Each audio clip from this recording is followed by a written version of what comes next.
First and foremost, I always like to express my gratitude for waking up and making it through the day and being here with you and seeing that you made it too. I am also really grateful to Ellen Bassett for bringing me in and connecting with me and giving me plenty of time to prepare.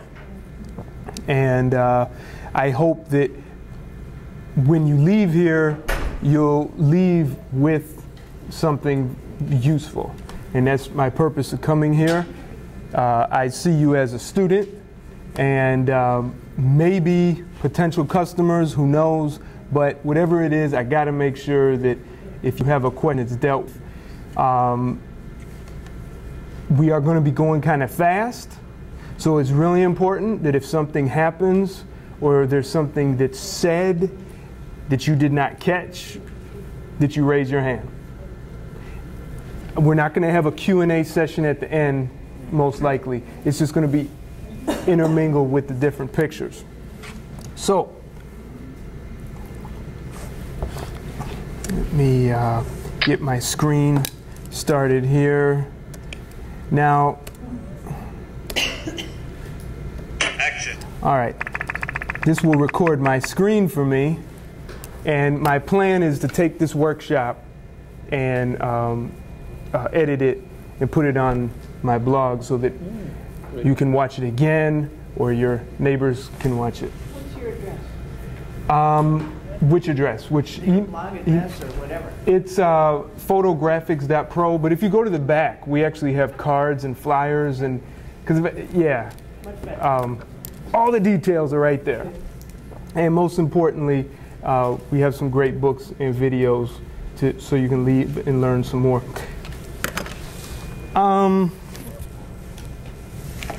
We have a great assortment of pictures. One picture, the picture I'm going to start with is a black and white print that's made on a little card. Okay, and these are known as carte de visite.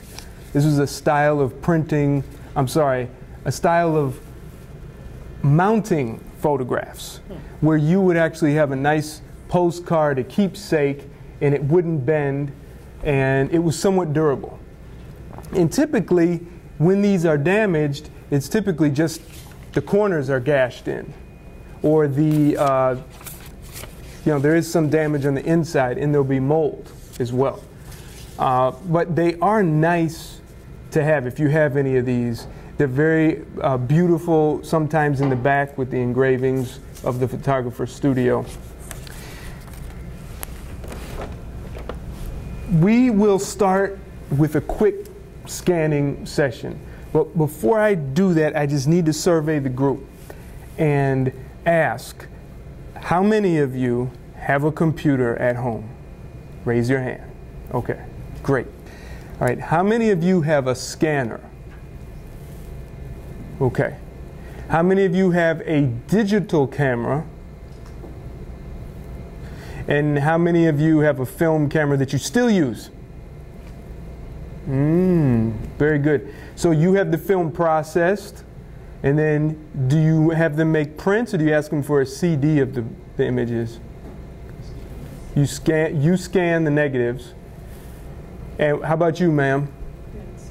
You get prints. And what are you doing with the prints? I show them to other people. That's all. You what? I show them to my family. You show them to your family, but as far as preservation goes, and what about those negatives? You keep the negatives? Yes. Yes. Yeah, I remember a relative told me, oh, negatives, I throw those things out. Now, I didn't realize that until 20 years later. Oh, my God, what a sinful act. But she didn't know.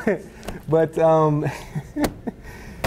if you have negatives, please keep them. The negatives are actually more important than the prints. So what's nice about those negatives is they also very typically much smaller, and you can really keep them in a safer place than your prints. And try to keep them in a separate place from the prints. Okay? And when you make the prints, make 2 sets of prints.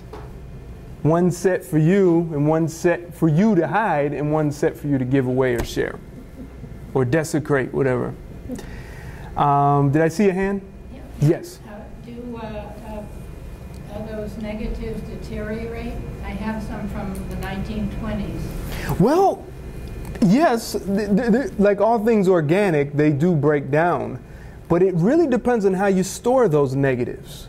So I'm going to ask you, how are you storing those negatives? Where are they? What are they in? They're in a box, just sitting.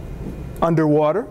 No. Okay. In a closed box. In a closed box. Where is the box? Upstairs? My bed. Under the bed, okay. So you're probably not sleeping in the attic No. where there's no insulation or something. Okay. So typically, here's a good guideline for you that are storing prints and negatives, okay, is keep them in a 50% humidity area, preferably in a container that has some type of, where it's not like airtight, where humidity can build up inside.